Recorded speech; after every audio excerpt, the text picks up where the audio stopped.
கல்யாண சுந்தரம் அல்லது வேலியே பயிரை மேய்ந்த விந்தை. எழுதியவர் வடுவூர் கே. துரைசாமி ஐயங்கார். அத்தியாயம் 5. சவரன் காலனாவானால் சவுக்கார் என்னவானார்? மறுநாள் இரவில் சோஹன்மல் சவுக்காரும் அவருடைய சமையற்காரரும் தங்களுடைய ராபோஜனத்தை மாலையிலேயே முடித்துக் கொண்டனர். சவுக்கார் பெட்டியின் வருகையை எதிர்பார்த்து தெருவீதி கதவிற்கு அடுத்தாற்போல் இருந்த நடை திண்ணையில் காத்திருந்தார். வழக்கம் போல 4 ஆட்கள் திண்ணையில் இருந்தனர். 3வது வீட்டிலிருந்து எவரேனும் ஒரு பெட்டியை கொண்டார்ந்தால் எவ்வித ஆட்சேபனையும் கூச்சலும் செய்யாமல் விட்டுவிடும்படி சவுக்கார் அவர்களிடம் சொல்லி திட்டப்படுத்திவிட்டு கதவை தாளிடாமல் வெறுமையாக மூடி வைத்துவிட்டு உள்புறத்தில் ஆவலோடு காத்திருந்தார்.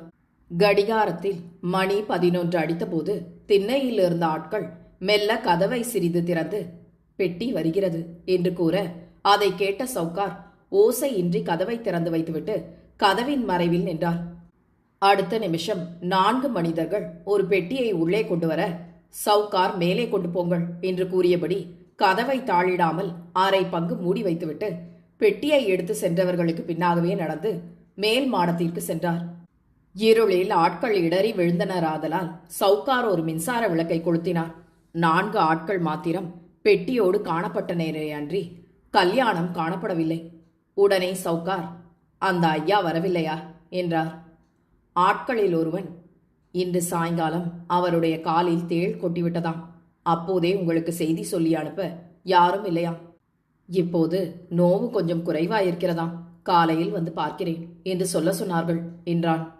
அதை கேட்ட சவுக்கார் தமது அனுதாபத்தை தெரிவிக்க சொல்லியபடி பெட்டியை சவரன் இருந்த அறையில் வைக்க செய்ய ஆட்கள் அப்படியே வைத்துவிட்டு அவரிடம் அனுமதி பெற்றுக்கொண்டு வெளியில் சென்றனர். சவுக்கார் கீழே சென்று வீதி கதவை தாளிட்டு கொண்டு மறுபடி மேலே வந்து சேர்ந்தார். அதுவரையில் மறைவில் இருந்த அவருடைய சமையற்காரன் வெளியில் வந்தான். அப்போது சவுக்கார், மணி 11 ஆகிறதே, இன்னும் நீ படுத்து தூங்கவில்லையா என்றார். அதற்கு சமையற்காரன், எஜமான் பாலை சாப்பிடாமல் மறந்துவிட்டீர்களே, அதை கொண்டு வந்திருக்கிறேன் என்றான். அதை கேட்ட சவுக்கார், எனக்கு வயிறு மந்தமாயிருக்கிறது, பாலை தோய்த்துவிடு, எனக்கு பால் தேவையில்லை, நீ எங்கே படுத்துக்கொள்ளப் போகிறாய் என்று கேட்டார். அதற்கு சமையற்காரன், நான் வழக்கப்படி கீழே சமையல் அறைக்குள் படுத்துக்கொள்ளப் போகிறேன் என்றான். உடனே சவுக்கார், சரி போ, எனக்கு கொஞ்சம் அலுவல் இருக்கிறது, அதை பார்த்துவிட்டு நான் இங்கேயே படுத்துக்கொள்கிறேன் என்றார்.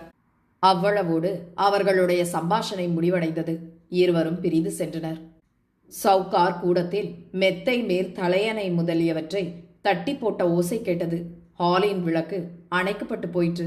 சவரன் இருந்த அறையில் மின்சார விளக்கு எரிந்து கொண்டிருந்தது. அதன் வெளிச்சம் ஹாலிலும் சிறிது மங்களாக தெரிந்து அங்கு சவுக்கார் படுத்திருப்பது போன்ற வடிவத்தை தோற்றுவித்தது. அப்போது மணி 11க்கு மேல் ஆகிவிட்டதாகையால் ஊரோசை அடங்கிவிட்டது. மணி 11:45 ஆன சமயத்தில் சில போலீசார் ரஸ்தாவில் ஒரு ஃபர்லாங்கிற்கு அப்பால் உஷார் உஷார் என்று கூச்சலிட்ட ஓசை கேட்டது. அதன் பிறகு 1/4 மணி நேரத்தில் அவர்கள் சவுக்காரின் வீட்டு திண்ணையை அடைந்து கதவை இடித்து உஷார் உஷார் என்று கூச்சலிட்டதன்றி அங்கு படுத்திருந்த 4 காவல்காரர்களையும் தட்டி எழுப்பினர். அவர்கள் வழக்கப்படி ஆழ்ந்த நித்திரையிலிருந்து திடுக்கிட்டு எழுந்தனர். அங்கு வந்திருந்த ஜவான்களில் ஒருவன் சைகை காட்டி அவர்களை அருகில் அழைத்து, அடே, இன்றைய தினம் இரவில் திருடர்கள் வந்து இந்த கடையில் இருக்கும் சொத்துக்களை எடுத்துக்கொண்டு போக ஏற்பாடு செய்திருப்பதாக எங்களுக்கு செய்தி வந்திருக்கிறது. இன்று ஒரு பெட்டி இங்கே வந்ததா என்றான். அதற்கு ஒரு ஆள், வந்தது, உள்ளே கொண்டு போய் வைத்திருக்கிறார்கள் என்றான். ஜவான் சவுக்காருடைய சொத்துக்களையும் சவுக்காரையும் அந்த பெட்டியையும் நாம் போலீஸ் கச்சேரிக்கு கொண்டு போய்விட வேண்டும். தூங்க வேண்டாம், இதோ வண்டி வரப்போகிறது என்றான். அதை கேட்ட காவல்காரர்கள் 4 பெருத்த திகில் கொண்டு நடுநடுங்கி நின்றனர். அவர்களுடைய உடம்புகள் வியர்த்து வெலவெலத்து போயின. சவுக்காருடைய சாமான்களையும் அவரையும் எப்பாடுபட்டாகிலும் காப்பாற்ற வேண்டுமென்ற எண்ணத்துடன் அவர்கள் படபடத்து நின்றனர். அந்த சமயத்தில் அந்த கட்டடத்தின் வாசலில் ஒரு மோட்டார் லாரி வந்து நின்றது. அதிலிருந்து 2 போலீஸ்காரர்கள் கீழே குதித்து வந்து, சவுக்கார் கதவை திறக்கவில்லையா என்றனர். முதலில் வந்த ஜவான்களில் ஒருவன், இன்னும் திறக்கவில்லை, கம் என்று இருங்கள் என்றான். அதன் பிறகு அங்கு நிசப்தம் குடிக்கொண்டிருந்தது. அங்கு விளக்குகளே இல்லையாதலால் இருளில் மனிதர் இருந்ததோ வண்டி நின்றதோ எவருக்கும் தெரியவில்லை. வீட்டின் திண்ணையில் நிலைமை அங்கனம் இருக்க மேன் மாடத்தில் சவுக்காரோடைய சவரன் இருந்த அறையில் என்ன நிகழ்ந்ததென்பதை இனி நாம் கவனிப்போம். அங்கு விளக்கு எரிந்து கொண்டிருந்ததென்று நாம் ஏற்கனவே குறிப்பிட்டோம் அல்லவா? சவுக்கார் வேண்டுமென்றே இன்றைய தினம் கடிகாரத்தின் முள்களை 15 நிமிஷம் முன்னால் தள்ளி வைத்திருந்தாராதலால் வீதியில் போலீசார் சுமார் 1 ஃபர்லாங் தூரத்திற்கு அப்பால் வந்தபோதே மேன் மாடத்தில் இருந்த கடிகாரம் கின் கின் என்று 12 அடித்தது. அது ஓய்ந்தவுடன் அங்கிருந்த பெட்டியில் கிளிக் என்ற ஒரு விசை திரும்பிய ஓசை உண்டாயிற்று. உடனே அதன் மேல் மூடி தானாகவே நகர்ந்து பக்கத்தில் தொங்கியது. பெட்டியின் உள்புறத்தில் ஏராளமான விசைகள் காணப்பட்டனவே அன்றி வைர நகைகள் முதலிய சொத்துக்கள் காணப்படவில்லை. அவ்வாறு திறந்து கொண்ட பிறகு சுமார் 5 நிமிஷ காலம் எதுவும் நடக்கவில்லை. சவுக்காரும் எழுந்து வரவில்லை. அப்போது பெட்டியில் இன்னொரு விசை கிளிக் என்றது. உடனே பொறி தட்டும் நேரத்தில் அதன் மேல் பாகத்தில் இருந்த அந்தஸ்து மறைய உள்ளே இருந்து குபீர் என்று ஒரு முரட்டு மனிதர் விசையாக எழுந்து நின்றார். அவருடைய முகம் கருப்பு முகமூடியால் மறைக்கப்பட்டிருந்தது. கண்களுக்கு மாத்திரம் துளைகள் விடப்பட்டிருந்தன. அவருடைய வலது கையில் ஒரு பட்டாக்கத்தியும் இடது கையில் ஒரு ரிவால்வரும் இருந்தன. அவர் பம்பரம் போல் மிக சுறுசுறுப்பாக சுழன்று 4 பக்கங்களிலும் திரும்பி பார்த்து அங்கு எவரும் இல்லை என்று நிச்சயித்துக் கொண்டார். அவருடைய பார்வை ஹாலை நோக்கி சென்றது. அங்கு மனிதர் படுத்திருப்பது போன்ற வடிவம் காணப்படவே சவுக்கார் படுத்து தூங்குவதாக அவர் நிச்சயப்படுத்திக் கொண்டு ஒரே பாய்ச்சலாக பாய்ந்து படுத்திருந்த மனித வடிவத்தண்டை சென்று தமது வலது கையில் இருந்த பட்டா கத்தியை உயர்த்தி குனிந்து அந்த வடிவத்தின் கழுத்தை பார்த்து பலமாக ஒரு வெட்டு போடவே அதே சமயத்தில் ஓசை செய்யாமல் அவருக்கு பின்னால் வந்த இன்னொரு மனிதர் ஒரு மூங்கில் தடியால் முன்னால் இருந்தவருடைய மண்டையின் மேல் அடிக்கவே அவர் பொறி கலக்கமடைந்து படுத்திருந்த வடிவத்தின் மீது விழுந்து மூர்ச்சையடைந்து பிணம் போலானார். அவருடைய கைகளிலிருந்த கத்தி துப்பாக்கிகள் எல்லாம் நழுவி தூரப் போய் விழுந்தன. முதலில் கீழே காணப்பட்ட வடிவம் பொய் வடிவம். உண்மையில் சவுக்கார் அங்கு படுத்திருக்கவில்லை. நீளமான தலையணையை கொண்டும் துணிகளை கொண்டும் மனிதர் போல செய்து அதன் மேல் ஒரு சால்வையை போர்த்தி இருந்தாராகையால் பெட்டிக்குள்ளிருந்து வந்த மனிதர் கத்தியால் வெட்டியதால் கழுத்து பக்கத்தில் இருந்த துணி சுருளே அப்பால் நகர்ந்து போயிற்று. பெட்டிக்குள்ளிருந்து அவ்வாறு வெட்டிய மனிதர் அடி பெற்று விழுந்தவுடன் அவரை அடித்தவரான சவுக்காரின் சமையல்காரர் அங்கிருந்த பொய் வடிவத்தை கலைத்துவிட்டு ஸ்மரணை தப்பி கிடந்த மனிதரை அங்கே இழுத்து போட்டு தங்க சங்கிலி தங்க பத்தான்களோடு கூடிய சவுக்காரின் சட்டையை அவருடைய உடம்பில் மாட்டிவிட்டு தலைப்பக்கத்தில் மார்வாடியின் ரோஜா நிற தலைப்பாகையை வைத்து நெற்றியில் குங்குமத்தினால் நாமம் தீட்டி மேலே படோடோபமான ஒரு சால்வையை போர்த்திவிட்டார். அந்த வேலை சுமார் 10 நிமிஷ காலத்தில் நிறைவேறியது. அவருடைய கருப்பு முகமுடியை சமையற்காரர் எடுத்து தமது முகத்தில் அணிந்து கொண்டு தடதடவென்று கீழே இறங்கி வீதி பக்கம் போய் கதவின் தாளை நீக்கி கதவை திறந்து வைத்து, வாருங்கள், சீக்கிரமாகட்டும், பெட்டியும் சவரன் மூட்டைகளும் 5 நிமிஷத்தில் கீழே வர வேண்டும். இந்த ஆட்களையும் அழைத்து கொண்டு வாருங்கள், விளக்குகளை கொளுத்த வேண்டாம் என்று தனிவான குரலில் அடையாளம் தெரியாதபடி கூற 4 ஜவான்களும் 4 ஆட்களும் விரைவாக உள்ளே பாய்ந்தனர். அப்போது சமையல்காரர் தமது தலையை நிமிர்த்தாமல் கதவிற்கு பின்னால் நகர்ந்து கொண்டார். அவர் மறுபடி மேலே போய்விட்டதாக எல்லோரும் நினைத்து கொண்டனர். வீட்டு மனிதர்களும் மேன் மாடத்திற்கு சென்று விட்டனர் என்பதை கண்டவுடன் சமையற்காரர் விரைவாக வெளியில் போய் ரஸ்தாவின் ஓரத்தில் ஒன்றுக்கு போகிறவர் போல நடித்து மோட்டார் லாரியின் அடியில் போய் அங்கிருந்த ஆயுத பெட்டிக்குள் ஏறி உட்கார்ந்து கொண்டார்.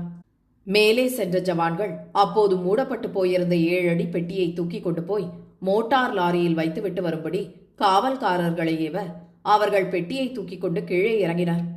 4 ஜவான்களும் சவரன் பைகள் அடுக்கப்பட்டிருந்த இடத்தை அடைந்து தலைக்கு 2 பைகளாக தூக்கி கொண்டு கீழே ஓடினர்.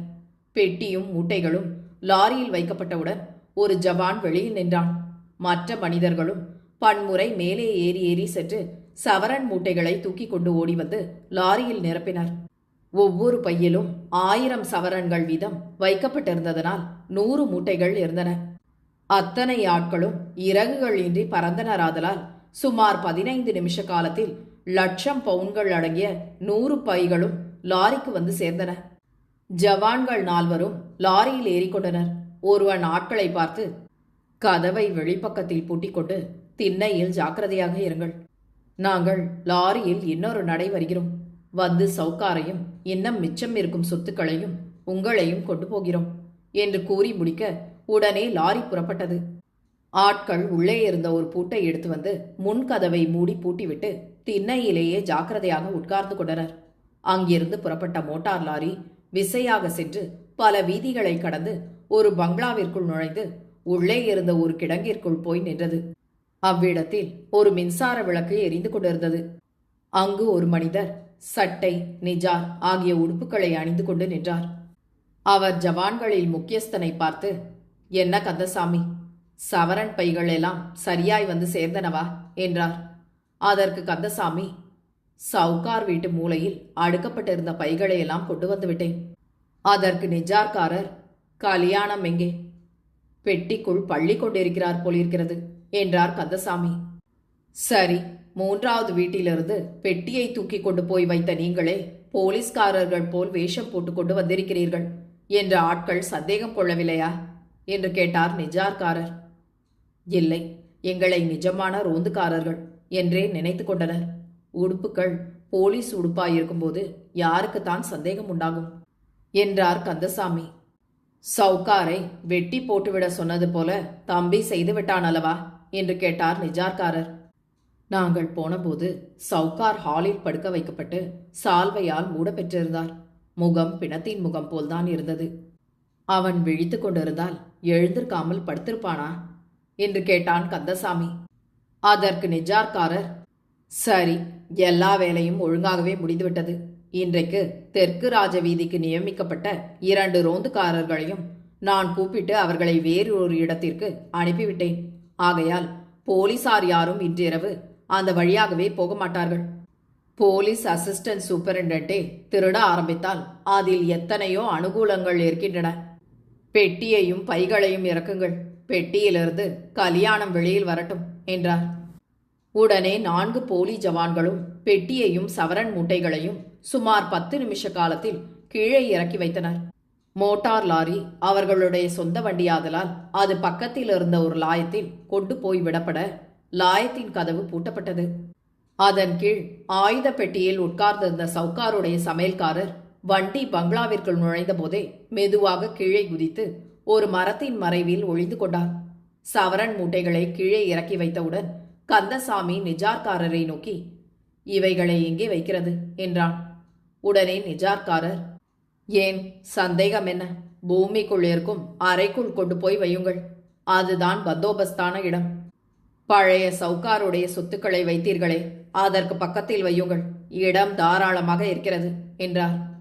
உடனே கந்தசாமி ஒரு மூலையில் தரையோடு தரையாயிருந்த ஓர் இரும்பு கதவை தூக்க அதன் கீழ் படிகள் காணப்பட்டன. கந்தசாமியை தவிர மற்ற போலி ஜவான்கள் சவரன் மூட்டைகளை ஒவ்வொன்றாய் எடுத்துக்கொண்டு படிகளின் வழியாக இறங்கி சுரங்கத்திற்குள் கொண்டு போய் வைத்துவிட்டு வந்தனர். அப்போது நிஜார்காரர் கந்தசாமியை பார்த்து, என்ன, கல்யாணம் பெட்டியிலிருந்து வெளியில் வரவில்லையே, ஒருவேளை அவன் பெட்டிக்குள் போகவில்லையா என்று கூறி பெட்டியின் அருகில் சென்று அதை மெதுவாக தட்டி, தம்பி, கல்யாணம் கல்யாணம், பெட்டி நம்முடைய பங்களாவுக்கு வந்துவிட்டது, நீ வெளியில் வரலாம் என்று கூறினார். அந்த பெட்டியில் பல இடங்களில் துவாரங்களும் விசைகளும் காணப்பட்டன.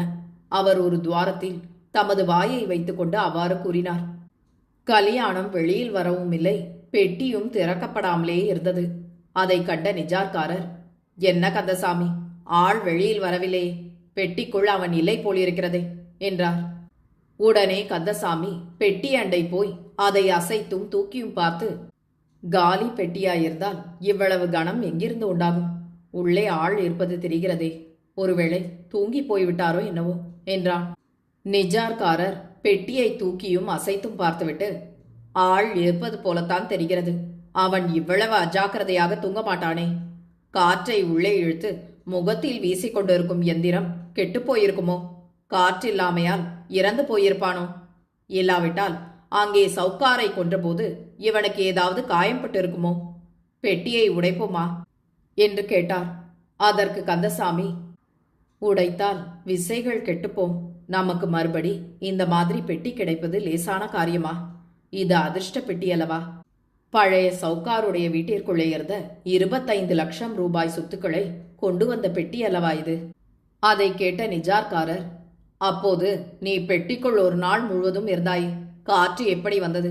காற்றின் விசையால் கெடுதல் இருப்பதாக தெரிந்ததோ என்று கேட்டார். அதெல்லாம் தவறு ஒன்றுமில்லை.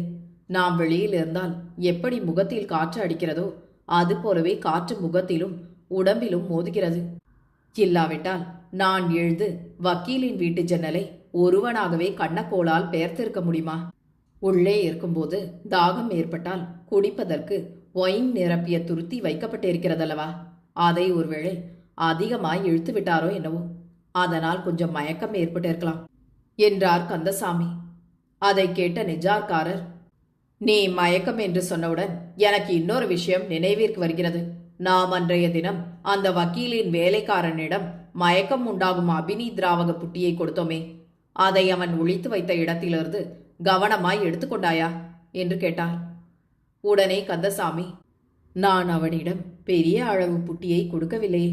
4-5 துளிகள் காணும்படி ஒரு சிறிய புட்டியில் கொட்டி மூடி கொடுத்தேன். அதை அவன் அப்படியே குழம்பில் போட்டுவிட்டானாம். வக்கீலும் அவருடைய தம்பியும் பொழுது விடுகிற வரையில் மயங்கி கிடந்தார்கள்.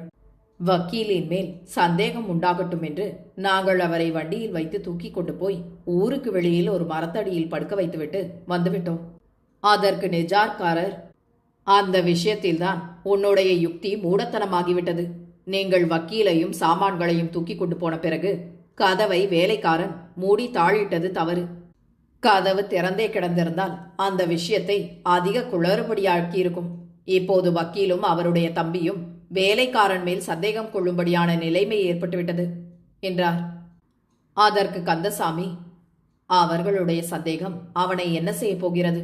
அவர்கள் அவனை எப்போது போக சொல்வார்கள் என்று அவன் எதிர்பார்த்து கொண்டிருக்கிறான். அவன் வேலையை விட்டால் சந்தேகம் உண்டாகிவிடும்.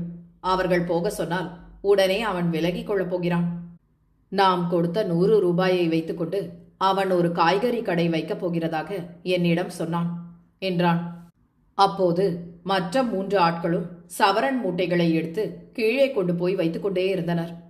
கடைசியில் 2 மூட்டைகள் மிச்சம் இருந்தபோது அவைகளை கவனித்த நிஜார்காரர், கந்தசாமி, ஒரு மூட்டையை எடுத்து பிரி, சவரன் எப்படி இருக்கிறதென்று பார்க்கலாம். சவுக்கார் காட்டிய சவரன்களை பார்த்துவிட்டு தம்பி என்னிடம் பிரமாதமாய் புகழ்ந்தான். ஒரு சவரன் 30 ரூபாய்க்கு பாண்டிச்சேரியிலிருந்து யாரோ இந்த சவுக்காருக்கு அனுப்புகிறான் என்றால் அது கலப்படமான பவுனா இருக்கலாம் என்ற சந்தேகம் எனக்கு உண்டாகிறது. ஒரு மூட்டையை பிரி என்றார். கந்தசாமி உடனே ஒரு மூட்டையை எடுத்து வந்து மற்றவருக்கு எதிரில் வைத்துக்கொண்டு தனது மடியில் இருந்த ஒரு பேனா கத்தியால் அதன் முடிப்பை அறுத்து கட்டுக்களை பிரித்து கையை உள்ளே விட்டு ஒரு கை அள்ளி நிஜார்காரரிடம் நீட்டினான். மின்சார விளக்கு வெளிச்சத்தில் அவைகள் பளபளவென்று மின்னின. அவற்றை கையில் வாங்கி பார்த்த நிஜார்காரர் திடுக்கிட்டு, ஆ, இதென்ன, எல்லாம் காளானாக்கள் அல்லவா? இவைகள் சவரன்களா என்று வியப்போடு மொழிந்தார். அதை கேட்ட கந்தசாமியும் அப்போது சற்று தூரத்தில் நின்ற மற்ற 3வரும் திடுக்கிட்டு ஆச்சரியத்தை காட்டிய முகத்தோடு அங்கே நெருங்கி வந்து நாணயங்களை தலைக்கு 4 எடுத்து பார்த்து ஏமாற்றமும் ஆவேசமும் அடைந்தவர்களாய், ஆம், எல்லாம் காலனாக்களே என்றனர். கந்தசாமி உடனே போய் அந்த பையில் இருந்த நாணயங்களை எல்லாம் கீழே கொட்டி எடுத்து எடுத்து பார்க்க எல்லாம் காளனாக்களாகவே இருந்ததன்றி ஒன்று கூட சவரன் அல்ல. அதை பார்த்த நிஜார்காரர், இது பெரிய மோசடியாயிருக்கிறதே. பாண்டிச்சேரியான் இந்த சவுக்காரை சாமர்த்தியமாய்த்தான் ஏமாற்றியிருக்கிறான். 50 ரூபாய் பெறத்தக்க சவரனை 30 ரூபாய்க்கு வாங்கிவிட்டதாக சவுக்கார் சந்தோஷப்படுகிறார். பாண்டிச்சேரியான் காலனாவை 30 ரூபாய்க்கு விற்றிருக்கிறான். இதில் யார் சமர்த்தர் என்றார். அதற்கு கந்தசாமி, எல்லா மூட்டைகளுமா காலனாக்களாக இருக்கும். சவுக்கார் ஒவ்வொரு பையையும் பிரித்து பார்க்காமலா வாங்கியிருப்பார். சில பைகளை பார்த்து மற்றவைகளை நம்பிக்கையின் மேல் வாங்கி கொண்டிருக்கலாம் என்றார் நிஜார்காரர். இந்த ஒரு பைதான் இப்படி இருக்கிறதா? இன்னும் மற்றவைகளும் இப்படியே இருக்கின்றனவா என்று பார்த்து விடுவது நல்லது. இன்னொரு பையையும் எடுங்கள் என்றான் கந்தசாமி. ஆட்கள் மிச்சமிருந்த இன்னொரு பையையும் எடுத்து கொணர்ந்து வைக்க கந்தசாமி அதன் முடிச்சையும் அவிழ்த்து உள்ளே இருந்த நாணயங்களை ஒரு கையால் அள்ளி வெளியில் வைத்து கொண்டு பார்க்க, சரி, இந்த பையும் காலனா பைதான் என்றான். சுரங்கத்தில் கொண்டு போய் வைக்கப்பட்ட எல்லா பைகளையும் மேலே கொண்டு வரும்படி நிஜார்காரர் உத்தரவு பிறப்பிக்க சுமார் 15 நிமிஷ காலத்தில் எல்லா பைகளும் மேலே வந்து சேர்ந்தன. அவைகள் யாவும் உடனே பிரித்து பார்க்கப்பட்டன. எல்லாம் காலணா நாணயங்களாகவே இருந்தனவன்றி சவரன் என்பது மாதிரிக்கு ஒன்று கூட காணப்படவில்லை. எல்லோருக்கும் அந்த விஷயம் பெருத்த மன அதிர்ச்சியையும் ஏமாற்றத்தையும் உண்டாக்கியது. நிஜார்காரர், கந்தசாமி ஆகிய இருவரது முகங்களும் வாட்டமடைந்து பெரிதும் கலக்கத்தையும் கவலையையும் காண்பித்தன. லட்சம் சவரன்களும் 50 லட்சம் ரூபாய் தேரும் என்று எதிர்பார்த்தோம். லட்சம் காலணாக்கள் தேறின என்றான் கந்தசாமி. அதுவும் 1500 ரூபாய்க்கு மேல் தேரும். நாம் பட்ட பாட்டுக்கு கூலி கிடைத்து விட்டது, நமக்கு நஷ்டமில்லை என்றார் நிஜார்காரர்.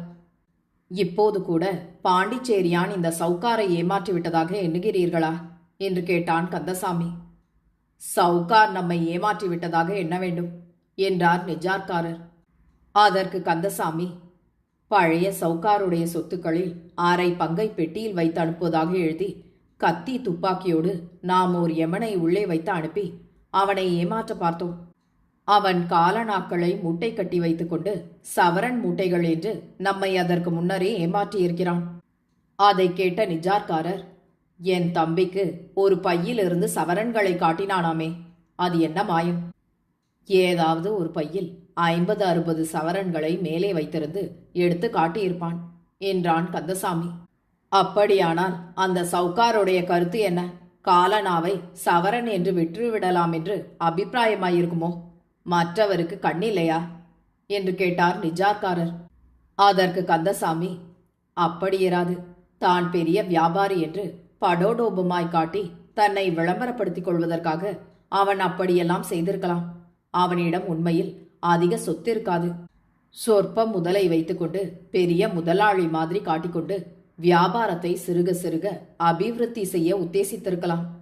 அதை கேட்ட நிஜார்காரர், நமக்கு 5 லட்சம் கொடுத்து பழைய சவுக்காருடைய சொத்துக்களை வாங்கிக் கொள்ள அவன் எப்படி ஒப்புக்கொண்டான் என்று கேட்டார். நகைகள் அவனுடைய சொந்தக்காரனுடையவை. அவைகளை வாங்கி கொண்டு அவன் நம்மை ஏமாற்றி விடலாம் என்று அந்த ஏற்பாட்டிற்கு இணங்கியிருக்கலாம் என்றான் கந்தசாமி.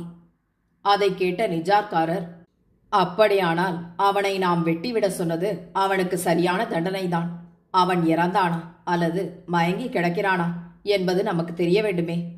நல்ல சமயத்தில் தம்பி பெட்டியில் மயங்கி கிடக்கிறானே, இந்த பெட்டியை அவனே திறந்து கொண்டு வந்தாலன்றி நாம் திறக்க முடியாதே. நீ இவனை கூப்பிட்டு பார். வெளியில் வராவிட்டால் பெட்டியை உடைத்தாவது அவனை வெளியில் எடுப்போம். பைகளை எல்லாம் கீழே கொண்டு போய் வையுங்கள். வந்த காசிற்கு வட்டம் இல்லை என்றார். அதை கேட்டவுடன் 3 ஆட்களும் பைகளை மறுபடி கீழே கொண்டு போக தொடங்கினார். கந்தசாமியும் நிஜார்காரரும் பெட்டி அண்டை வந்து உள்ளே இருந்தவரை அழைக்க முயன்றதன்றி பெட்டியை பிடித்து அப்புறம் இப்புறம் அசைத்து உழுக்க ஆரம்பித்தனர். அதன் மேல் ஏராளமான துளைகள் இருந்தனவென்று நாம் ஏற்கனவே குறிப்பிட்டோம் அல்லவா? அவற்றில் ஒன்றின் வழியாக போலீஸ் ஊதுகுழலோசை மிக உரமாக உண்டாயிற்று. அங்கிருந்தோருக்கு அது புதுமையாயிருந்ததாகையால் எல்லோரும் திடுக்கிட்டு பிரமித்து போயினர். யாரோ ஒரு மனிதர் உள்ளே இருந்தார் என்பது நிச்சயப்பட்டதானாலும் அவர் கல்யாணமா அல்லது வேறு எவரேனுமா என்பதும் அவர் ஊதுகுழலை ஊத வேண்டிய காரணம் என்னவென்பதும் அங்கிருந்தோருக்கு நிச்சயப்படவில்லை. பெட்டிக்குள்ளிருந்து உண்டான ஊதுகுழலோசை சுமார் 5 நிமிஷ காலம் கிருஷ்ண பரமாத்மாவின் சங்கநாதம் போல் முழங்கவே, அதே காலத்தில் அந்த பங்களாவின் பல பாகங்களிலிருந்தும் பல ஊதுகுழலோசை துவனித்தன. நிஜார்காரர், கந்தசாமி, 3 ஆட்கள் ஆகியோர் அதன் கருத்தை யூகித்துக் கொள்ள மாட்டாமல் ஒருவரையொருவர் பார்த்து நடுநடுங்கி நிற்க, அடுத்த நிமிஷம் சுமார் 20 போலீஸ்காரர்கள் வந்து குபீர் என்று அவர்களை வளைத்துக் கொண்டனர். அவர்களில் போலீஸ் சூப்பரிண்டென்ட், ஜில்லா மேஜிஸ்ட்ரேட், சர்க்கிள் இன்ஸ்பெக்டர், சப் இன்ஸ்பெக்டர்கள், தலைமை ஜவான்கள் ஆகியோர் இருந்தனர். போலீஸ் சூப்பரிண்டென்ட்டிற்கு பக்கத்தில் வந்து நின்று கொண்டிருந்தவரான சவுக்காரின் சமையல்காரர், இவர்களை பிடித்துக் கொள்ளுங்கள். பெட்டிக்குள் இருப்பவர் வெளியில் வந்தால் அவருக்கு இவர்களால் அபாயம் நேராமல் இருக்க வேண்டும் என்றார். உடனே சிலர் அங்கிருந்த 5 கைகளையும் இருவர் வீதம் பிடித்துக் கொண்டனர். அதுவரையில் மலைப்பில் ஆழ்ந்திருந்த நிஜார்காரர் தமது கைகளை உதறிக்கொண்டு, நான் யார் என்பது தெரியவில்லையா? நான் போலீஸ் அசிஸ்டன்ட் சூப்பரிண்டென்ட் சுந்தரம் அல்லவா? சவுக்கார் வீட்டில் திருட்டு நடக்கப் போவதாக கேள்வியுற்று நான் சில ஆட்களுடன் போய் அவருடைய பணப்பைகளை எடுத்து வந்து பந்தோபஸ்து செய்கிறேன். நீங்கள் என்னை ஏன் பிடிக்கிறீர்கள்? பெட்டிக்குள் இருப்பவருக்கு நாங்கள் ஏன் கெடுதல் செய்கிறோம்? உள்ளே இருக்கும் திருடன் வெளியில் வரட்டுமே என்றார். அதை கேட்டு சூப்பரண்டென்ட் முதலிய போலீசார் திடுக்கிட்டு அவர் சொன்னது உண்மையாயிருக்கலாம் என்று நினைத்தனர். போலீஸ் சூப்பரண்டென்ட் அங்கு நின்றவர்களை பிடித்துக் கொள்ள வேண்டாம் என்று உத்தரவிட எல்லோரும் தம் தம் பிடியை விட்டுவிட்டனர். அப்போது சமையற்காரர் பெட்டியண்டை வந்து நின்றார். அதே காலத்தில் பெட்டிக்குள் கிளிக் என்று ஒரு ஓசை உண்டாயிற்று. உடனே பெட்டியின் மேல் கதவு திறந்து கொண்டது. அதற்குள்ளே இருந்து யார் வரப்போகிறார் என்று பார்க்க வேண்டும் என்று எல்லோரும் வியப்போடு பெட்டியையே பார்த்தனர். அதற்கு 5 நிமிஷ காலத்திற்கு பிறகு இரண்டாவது கதவு திறந்து கொண்டது. 7 குழாய் ரிவால்வர் ஒன்றை கையில் பிடித்துக்கொண்டு ஒரு மனிதர் குபீர் என்று கிளம்பி பெட்டியை விட்டு வெளிப்பட்டு ஜில்லா மேஜிஸ்ட்ரேட்டின் பக்கத்தில் போய் நின்று புன்னகையோடு, நான் சுட்டு விடுவேன் என்று யாரும் பயப்பட வேண்டாம். இது வெறும் மிரட்டல் துப்பாக்கி, உள்ளே தோட்டா இல்லை என்றார். அவரை பார்த்த போலீஸ் சூப்பரண்டன்ட் திடுக்கிட்டு துள்ளி குதித்து, ஹா, திகம்பர சாமியார் அல்லவா இவர்? யாரோ என்றல்லவா நினைத்து விட்டேன். என்ன ஆச்சரியம் இது! இந்த பெட்டிக்குள் இவர் எப்படி வந்தார் என்று வியப்போடு கூற, அதை கேட்டு ஜில்லா மேஜிஸ்ட்ரேட் முதலியோர் அனைவரும், ஹா, இவர்தானா திகம்பர சாமியார்? யாரோ ஒரு பரதேசி போலல்லவா இருக்கிறார் என்று கூறி ஆர்ப்பரித்தனர். உடனே ஜில்லா மேஜிஸ்ட்ரேட் புன்னகை செய்தபடி திகம்பர சாமியாருடைய கைகளை பிடித்து குலுக்கி, உங்களை பார்த்ததில் என் மனம் அபாரமான சந்தோஷம் கொண்டு பொங்குகிறது. நான் இதுவரையில் உங்களுடைய அரிய கீர்த்தி பிரதாபத்தை பற்றி நிரம்பும் கேள்வியுற்றிருக்கிறேன். உங்களை நேரில் பார்க்கும் பாக்கியத்தை ஆவலோடு எதிர்பார்த்திருந்தேன். அது இப்போது வந்து வாய்த்தது என்று கூறி அன்பாக உபசரித்தார். அதே போல போலீஸ் சூப்பரிண்டென்ட்டும் செய்ய இன்ஸ்பெக்டரும் சப் இன்ஸ்பெக்டர்களும் தூர நின்றபடி அவருக்கு தமது வணக்கத்தை தெரிவித்துக் கொண்டனர். அப்போது சற்று தூரத்தில் நின்று கொண்டிருந்த சுந்தரம் திகம்பர சாமியாரை நோக்கி, மற்ற அதிகாரிகள் உங்களை வரவேற்று பெருமைப்படுத்தினர். நான் அப்படி செய்யாததை பற்றி மன்னிக்க வேண்டும். அதற்கு முக்கியமான காரணம் இருக்கிறது. உங்களுடைய உண்மையான உள்மர்மத்தை மற்றவர் உள்ளபடி தெரிந்து கொள்ளவில்லை. நான் இன்று பிரத்யக்ஷமாக தெரிந்து கொண்டேன். உங்களுடைய சாயம் இன்றைக்குத்தான் வெளுக்கப் போகிறது. என்றோடு உங்களுடைய புகழுக்கும் பெயருக்கும் சாவும் மணி அடித்தாகிவிட்டது என்றார். அவரது அதீதமான துணிவை கண்டு துடுக்கான சொற்களை கேட்டு அங்கிருந்தோர் அனைவரும் பெரிதும் வியப்பும் கலக்கமும் அடைந்து ஸ்தம்பித்து நின்று மாறி மாறி அவர்கள் இருவரது முகங்களையும் உற்று கவனித்தனர். உடனே திகம்பர சாமியார் சந்தோஷத்தால் மலர்ந்த முகத்தோடு, ஜாதி வண்ணான் கூட அழுக்கு உடைகளைத்தான் வெள்ளையாக்குவான். நீங்கள் என் பெயரையும் புகழையும் வெளுக்க வைப்பேன் என்கிறீர்கள். அப்படியானால் உங்களிடம் ஜாதி வண்ணானுடைய திறமையை விட அதிகமான திறமை இருக்கிறதென்று நீங்கள் சொல்வது போல் இருக்கிறது. நான் இந்த பெட்டிக்குள் இருந்து வந்தேனே, இதுதான் உங்களுடைய வெள்ளாவி பானையும். இதை தூக்கி கொண்டு வந்தவர்கள் உங்கள் வாகனங்களும். எப்படியாவது இருக்கட்டும். எங்கே, நீங்கள் சொன்னபடி தயவு செய்து வெளுக்க வையுங்கள். நேரமாகிறது. பெரிய மனிதர்கள் நமக்காக காத்திருக்கிறார்கள் என்றார். அதை கேட்ட சுந்தரம், பழைய சவுக்காருடைய சொத்துக்களில் பாதி பாகத்தை அதில் வைத்து அனுப்புவதாகவும், புதிய சவுக்கார் 5 லட்சம் ரூபாய் கொடுத்து அனுப்பினால் இன்னொரு பாதியையும் அன்னி பெசண்டின் சிலைகளை அனுப்புவதாகவும் நீர் புதிய சவுக்காருக்கு அனாமதேய கடிதம் எழுதினீரா இல்லையா என்று கேட்டார். அதை கேட்ட திகம்பர சாமியார், தயவு செய்து கடிதத்தை காட்டுங்கள் என்றார். உடனே சுந்தரம், அது புதிய சவுக்காரிடம் இருக்கிறது. நகைகளுக்கு பதிலாக நீரே இந்த பெட்டிக்குள் இருந்து இரவு 12 மணிக்கு அதை திறந்து கொண்டு வெளியில் வந்து புதிய சவுக்காரை கத்தியால் வெட்டி கொல்லவில்லை. அதற்கு திகம்பர சாமியார், அவருடைய பிணத்தை தயவு செய்து காட்டுங்கள் என்றார். அது இப்போது சவுக்காருடைய கடையில் மாடி கூடத்தில் கிடக்கிறது என்றார் சுந்தரம். திகம்பர சாமியார் பெரிய துரையை நோக்கி, தயவு செய்து உங்கள் சப் இன்ஸ்பெக்டரையும் சில ஜவான்களையும் சவுக்காரின் கடைக்கு அனுப்பி உள்ளே இருக்கிற ஆசாமியை ஜாக்கிரதையாக கொண்டு வர செய்யுங்கள். அப்படியே வெளியில் இருக்கும் காவல்காரர்களையும் 3வது வீட்டில் இருக்கும் கல்யாணத்தையும் அழைத்து வர சொல்லுங்கள். இந்த பங்களாவிலேயே ஒரு மோட்டார் லாரி இருக்கிறது. அதை நீங்கள் உபயோகிக்கலாம் என்றார். உடனே சப் இன்ஸ்பெக்டர் சுந்தரத்தின் முகத்தை பார்த்தார். சுந்தரம் மிகுந்த கோபம் கொண்டவராய், ஏது, சாமியாருக்கு ஆருடம் கூட தெரியும் போலிருக்கிறதே. அதுவன்றி என்னுடையதான இந்த பங்களாவை தம்முடையது போலவே எண்ணி என் மோட்டார் லாரியை கொண்டு போக அவரே உத்தரவிடுகிறாரே. திகம்பர சாமியார் வினயமாக புன்னகை செய்து, அப்படியா, நிஜம்தானா? இந்த பங்களா உங்களுடையதுதானா? தடை என்ன? இது என்னுடைய பங்களா அல்லவென்று கூட நீர் சொல்லுவீர் போலிருக்கிறதே என்றார் சுந்தரம். நான் இல்லை என்றல்லவா நினைத்தேன். இந்த பங்களாவும் இதில் உள்ள எல்லா சொத்துக்களும் உங்களுடையவை அல்லவென்பதல்லவா என் அபிப்பிராயம் என்றார் திகம்பர சாமியார். சுந்தரம் கோபத்தோடு, அப்படியானால் உம்மை பைத்தியக்கார ஆஸ்பத்திரிக்குத்தான் அனுப்ப வேண்டும். இந்த பங்களாவும் இதில் உள்ள எல்லா சொத்துக்களும் என்னுடைய அனுபவத்திலிருந்து வருகின்றன.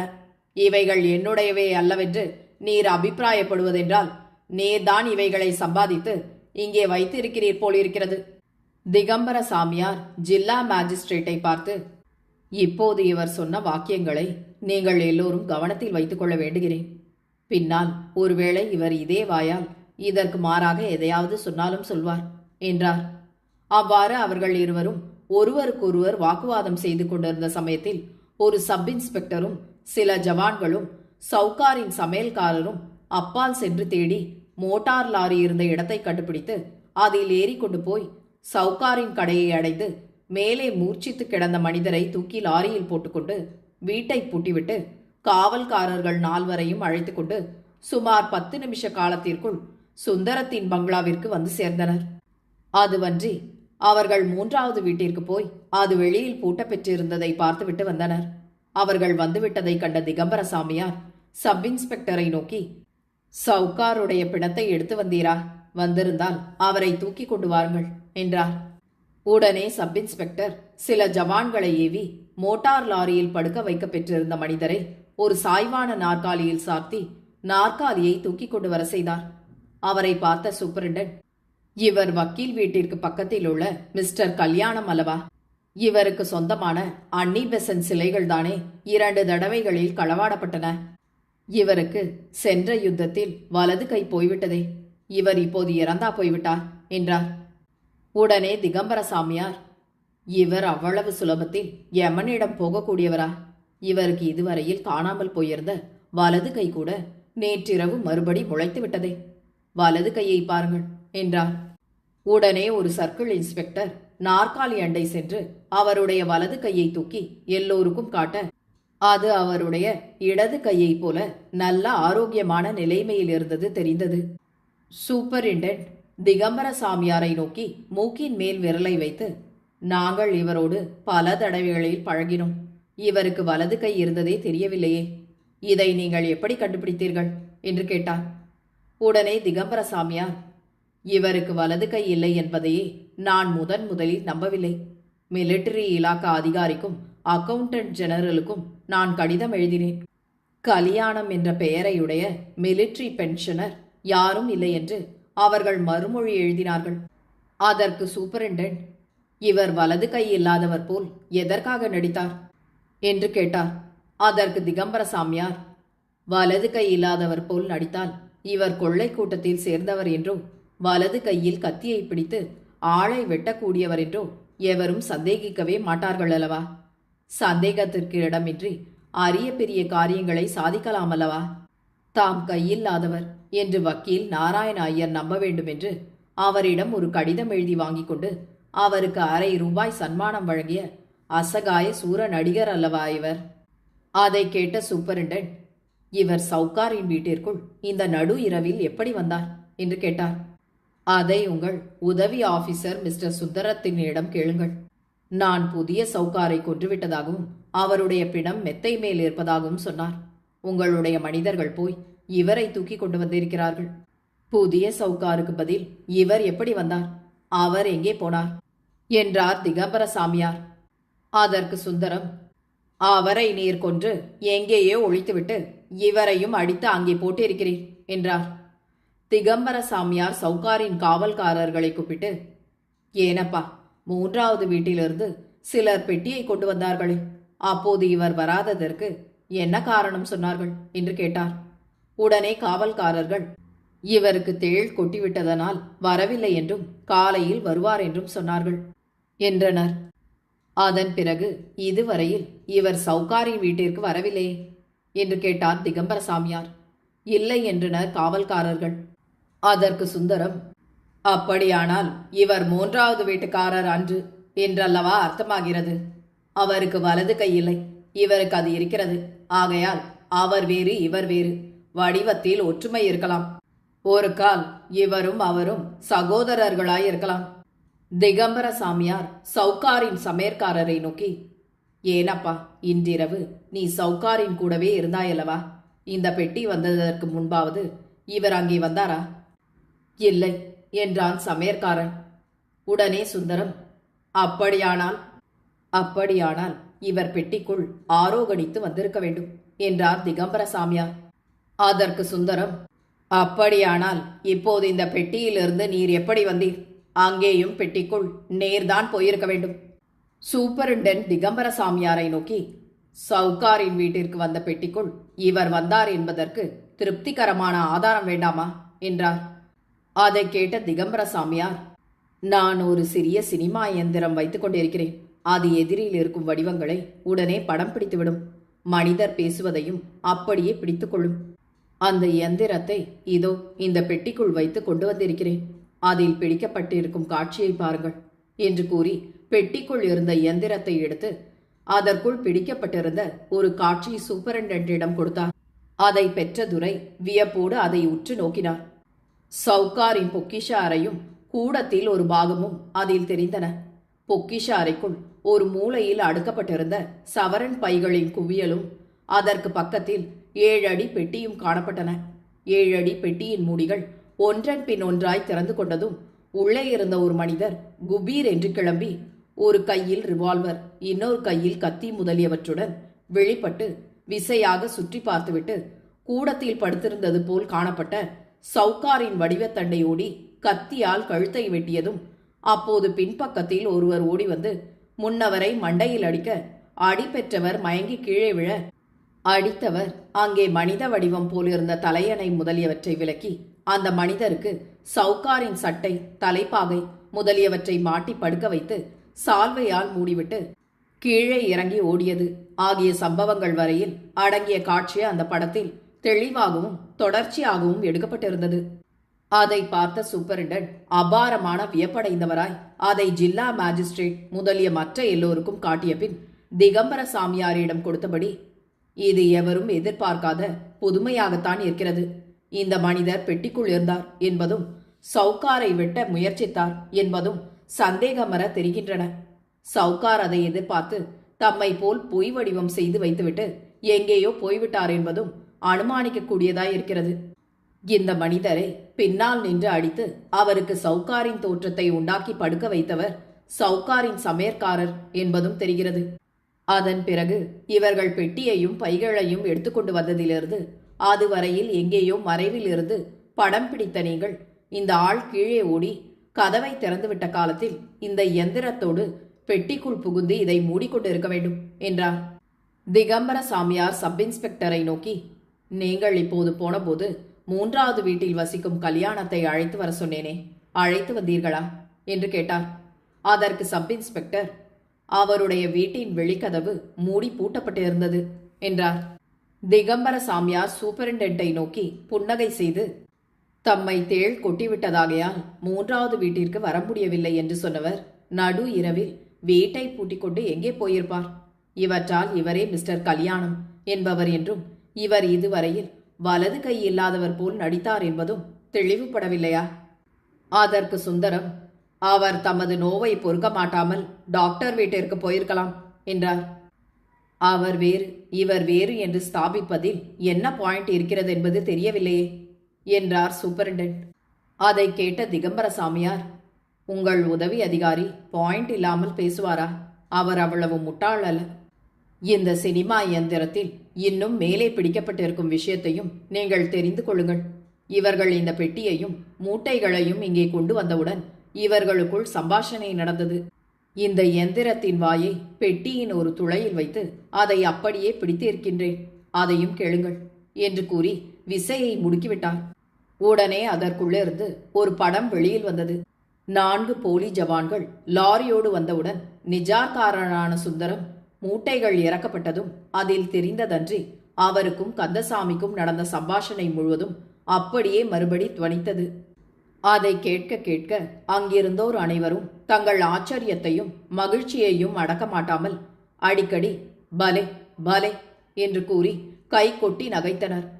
முக்கியமாய் சவரன்கள் காலனாக்களாக மாறிய காலத்தில் நிகழ்ந்த சம்பாஷணையே அவர்களுக்கு பெரிய விகடகவியின் ஹாஸ்யம் போல் இருந்ததாகையால் அந்த இடத்தில் ஜில்லா மாஜிஸ்ட்ரேட் முதலிய பெரிய அதிகாரிகள் கூட தம்மை மறந்து குழந்தைகள் போல் நகைத்தனர்.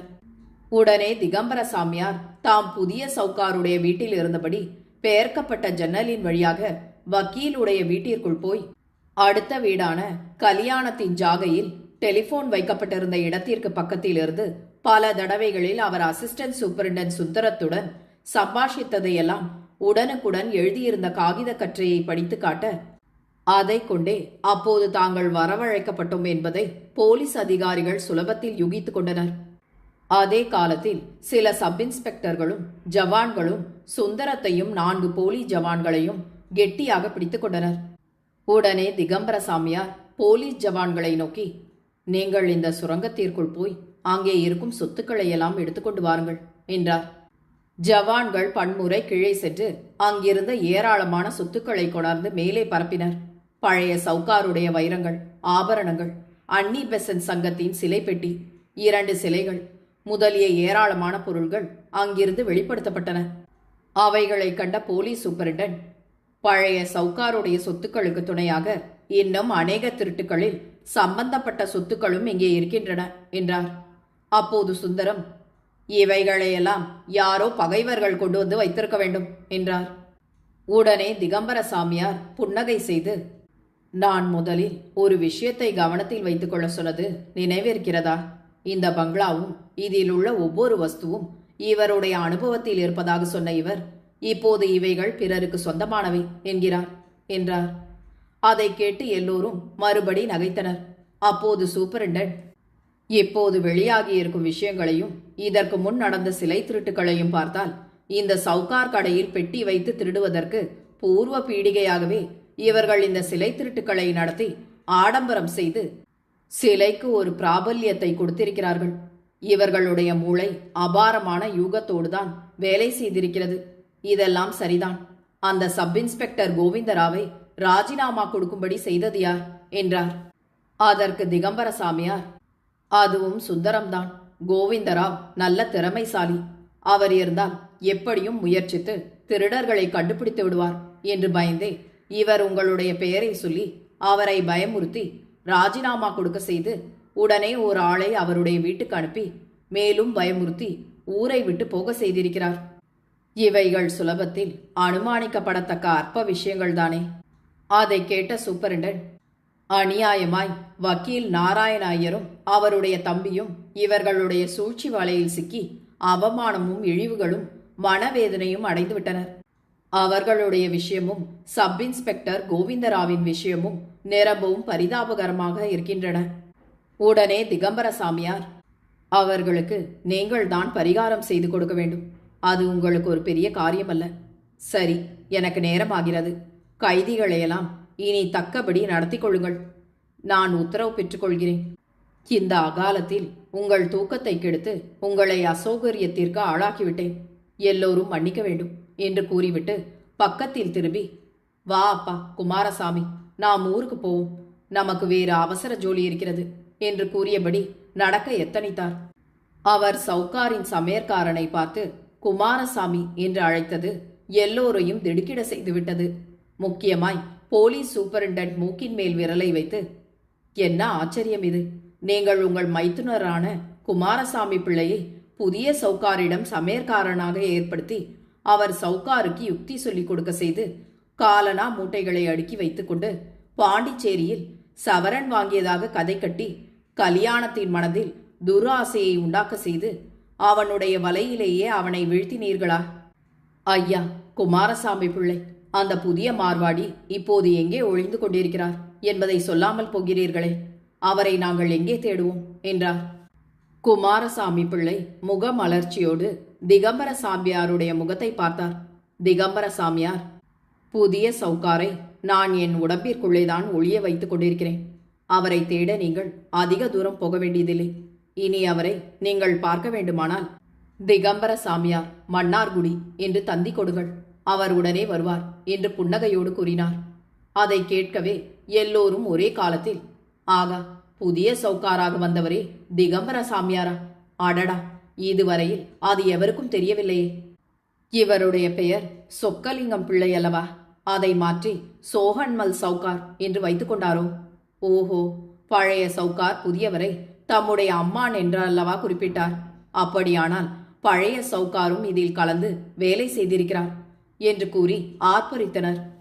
அப்போது அந்த கும்பலிலிருந்து திடீரென்று முன்னால் வந்த பழைய சவுக்கார் ஆனந்த பாஷ்பம் சொரிந்த கண்களோடு அபாரமான நன்றி அறிதலால் தழுதழுத்த குரலில், இந்த மகானை நான் என் அம்மான் என்று சொன்னது போதாது, இவர்தான் எனக்கு மறுபடி உயிர் கொடுத்த பிரத்யக்ஷ தெய்வமாகிய என் அப்பன். இவருக்கு நான் இந்த உலகையே கைமாறு செய்வதானாலும் அது சரியான ஈடாகாது என்று கூறி தமது கையில் ஆயத்தமாக கொண்டார்ந்திருந்த 2 வைர ஆரங்களை திகம்பர சாமியார், குமாரசாமி பிள்ளை ஆகியோருடைய கழுத்தில் போட, அவரோடு வந்திருந்த சிலர் தாம் கொணர்ந்திருந்த கற்கண்டை அவர்களுக்கும் மற்றவர்களுக்கும் வழங்கினர். அன்றிரவு திகம்பர சாமியார் கொள்ளைக்காரர்களை பிடித்துவிடப் போகிறார் என்பது சவுக்காருக்கு ஏற்கனவே தெரியுமாதலால் அவர் சில மோட்டார் வண்டிகளில் மேளக்காரர்கள், பேண்டு வாத்தியக்காரர்கள், காந்த விளக்குக்காரர்கள் முதலியோரை அழைத்து வந்திருந்தாராதலால் திகம்பர சாமியாரும் குமாரசாமி பிள்ளையும் மோட்டார் வண்டியில் உட்கார வைக்கப்பட்டனர்.